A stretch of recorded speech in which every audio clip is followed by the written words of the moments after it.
यहाँ के कई एमएलए हैं, मुझे नाम लिख के दिया, इतने छोटे हैं, मैं इनका नाम भी लेना अपनी जबान से पसंद नहीं करता। ये जिनका एक एनसीपी के हैं, 2 बीजेपी के हैं, ये इतने छोटे हैं मेरे कद के आगे। ये मैं वो हूं जिन पे भारतीय जनता पार्टी के बराबर के टिकट है। ये तो बयान भी इसलिए देते हैं कि ये इस तरह का माहौल बना के रखें कि अगली बार इनका टिकट विकट हो जाए और इनके विधायक विधायक बन जाए। और किस दिन मेरी खोपड़ी घूमी और इधर हमारा आंदोलन काम होगा, इनको मैं पार्षद नहीं बनने दूंगा। कहां चक्कर में पड़ते हो आप लोग? मैं सच बता रहा हूं आपको। ये इसलिए बयान देते हैं इस तरह के सांप्रदायिक माहौल बनाने के कि इनको थोड़ा सा लोकप्रियता मिल जाए और मेरे जैसा कोई आदमी इनका मिल जाए तो इनका नाम ले तो पूरे देश में इनका नाम हो जाए। इन बकरियों का नाम लेके मैं काहे को अपने आप को करूं? ऐसी हेल्थ पॉलिसी बनाएंगे। मेरे पिता ने मेरे हाथों में दम तोड़ा था, मेरे आज भी याद है। 11 जनवरी 2013 को मेरी जेब में पैसे नहीं थे, कोई नेता मेरा जानने वाला नहीं था, मैं अपने पिता को नहीं बचा पाया।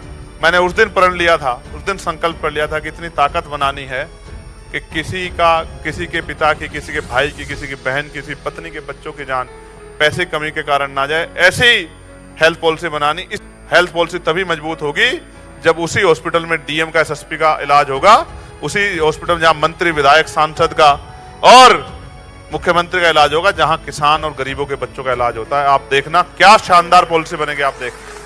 क्योंकि जब मंत्री जी का इलाज वहां होगा, जिलाधिकारी का इलाज वहां होगा, एसएसपी का इलाज वहां होगा, तो फिर वहां डॉक्टर भी होगा, दवाई भी वहीं से मिलेगी, टेस्ट भी सारे वहीं होंगे, सुविधाएं भी होंगी, साफ सफाई भी होगी और किसी तरह की परेशानी का सामना नहीं करना पड़ेगा। आज कानून व्यवस्था क्या है? आज कानून व्यवस्था यह है कि आप कितना बड़ा अपराध कर दो, आप खुलेआम घूमोगे और गरीब आदमी निर्दोष होते जेल चला जाएगा, क्योंकि सत्ता में जो लोग बैठे हैं वो जिसको चाहे फंसा दे। तो कानून व्यवस्था इतनी शानदार करनी है, जैसे पेरियार साहब कहते थे कि महिलाएं कुछ किलोमीटर तक भी रात के अंधेरे में अकेली घुमाएं और सुरक्षित अपने आप को महसूस करें। जब तक ऐसी कानून व्यवस्था नहीं होगी तब तक उस कानून व्यवस्था को अच्छा नहीं माना जा सकता। तो ऐसी व्यवस्था लागू करेंगे कि किसी गुंडे की हिम्मत नहीं होगी किसी गरीब की जमीन और उसकी बेटी या उसके परिवार सम्मान की तरफ आंख उठा के देख ले। ये लागू करेंगे, ये संकल्प हमने अपने दिल में किया है। और सपने देखना सीखो।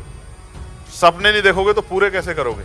मैं नौजवानों से कहूंगा, जो पढ़ रहे हैं वो शानदार पढ़ाई करें, और इसलिए पढ़ाई ना करें कि नौकरी करनी है, इसलिए पढ़ाई करें कि ज्ञान हासिल करना है, और नौकरी भी करनी है तो क्लास 1 की करनी है। सपने के साथ पढ़ाई करें, और जिस दिन आप इस सपने के साथ पढ़ाई करोगे तो छोटे छोटे सपने आपके अपने आप पूरे हो जाएंगे। सपना देखो, उनको पूरा करने के लिए मेहनत करो। इसलिए मैं जो नौजवान राजनीति में आ गए हैं, जो काम कर रहे हैं, उनसे कहूंगा अपने अंदर क्षमता पैदा करो, ज्ञान हासिल करो, किताबें पढ़ो, महापुरुषों को पढ़ो, रोज अखबार पढ़ो, जानकारी रखो कि इकोनॉमिक्स में हम लोग कहां हैं। आपको पता होना चाहिए कि पर कैपिटल इनकम क्या है, आपको जानकारी होनी चाहिए। आपको जानकारी होनी चाहिए कि आपके क्षेत्रों में कहां उद्योग धंधे लगने का प्लान बन रहा है।